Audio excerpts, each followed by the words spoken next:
Naging matagumpay at makabuluhan ang isinagawang field demonstration bilang bahagi ng pagdiriwang ng Talong Festival sa bayan ng Villasis, kung saan muling naipakita ang husay, pagkakaisa at malikhaing kakayahan ng mga mag-aaral, guro, magulang at pamahalaang barangay.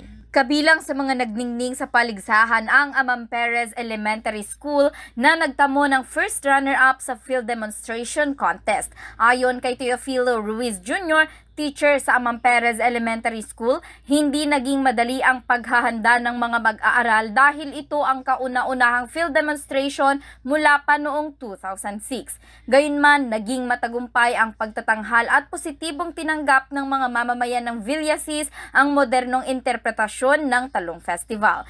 Hinikayat din ang lahat ng lumahok na ipagpatuloy ang pakikilahok sa mga susunod na taon bilang mahalagang bahagi ng tagumpay ng pista. Bale, hindi po madali ang preparations ng mga estudyante natin, ma'am, sa field demonstration natin. Kasi since 2006, first time namin magkaroon ng ganitong field demonstration. So medyo kakaiba siya at nakita naman ng lahat sobrang successful at nagustuhan ng lahat ng mga Villasinians kung ano yung napanood nila dito ngayon. Yung Talong Festival with a modern twist. Sa lahat po ng mga sumali ng ating field demonstration, lalong-lalo na sa mga nanalo, congratulations.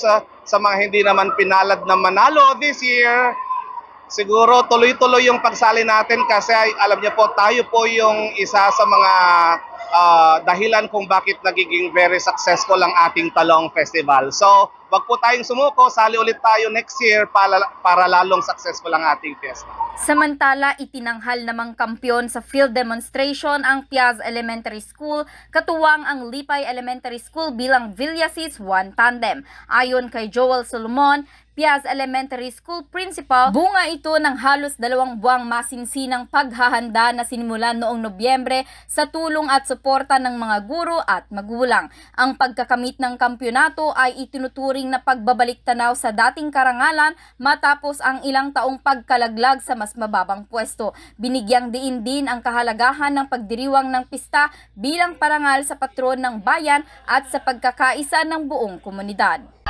Nalagyan namin ang best in costume at saka yung champion. Bumalik ang title namin kasi mga 2 years ago hanggang 3rd place lang kami. Kaya bumalik dahil sa mga parents, mga teachers. Almost 2 months. November nag-start na kami. November to December until so mga bata smart sila. Kaya nagkaroon ng ganitong performance. Bumalik ang Piaz Elementary, Lipay Elementary Tandem ng Villasis 1. Shout out Dr. Belen Bautista, ang aming supervisor. Mabuhay Villasis Bautista. Ang pinaka-importante naman yung fiesta ng Villasis. Yung araw ng ating mahal na patron. Yun naman ang number 1 eh. Saka yung mga kamarade rin ng bawat tao dito. Mababait ang mga Villasis, mapalisin yan, mababait sila. Bukod sa mga pagtatanghal, naging tampok din ang pakbet sa kawa na inihanda ng mga barangay kabilang ang San Nicolas at La Paz. Nagpahayag ng pasasalamat ang mga opisyal ng barangay sa mga tagapag-ugnay ng Talong Festival, sa Department of Agriculture at sa mga lokal na opisyal na tumulong sa matagumpay na selebrasyon. Ipinagmalaki rin ang paggamit ng mga sariwa at lokal na sangkap mula sa kani-kanilang barangay bilang simbolo ng kasaganahan at pagkakaisa. Magpaspasalamat kami dagiti coordinator ti Talong Festival at tanga fiesta po nga taga DA kini Councilor Kagawad Balila Madam. Happy Fiesta Villasis. Yung pagpipila namin ng Kupan Talong Festival, yung mga ingredient galing po sa ira namin sa barangay. Kaya Happy Fiesta yung lahat ng mga Villasis. Lahat ng mga taga-Villasis.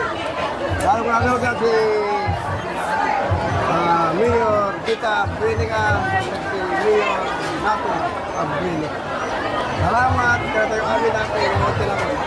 Sa kabuuan, muling pinatunayan ng Talong Festival ng Villasis na higit pa ito sa isang pagdiriwang. Ito ay salamin ng kultura, kooperasyon at malasakit ng bawat Villaseño sa patuloy na pag-unlad ng kanilang bayan. Para sa programang Bombo Reports Afternoon Edition, Patrol numero 2, Bombo Jaira Anca nag-uulat. This is Bombo Radio Philippines, the #1 and most trusted source of news and information. Basta Radio, Bombo!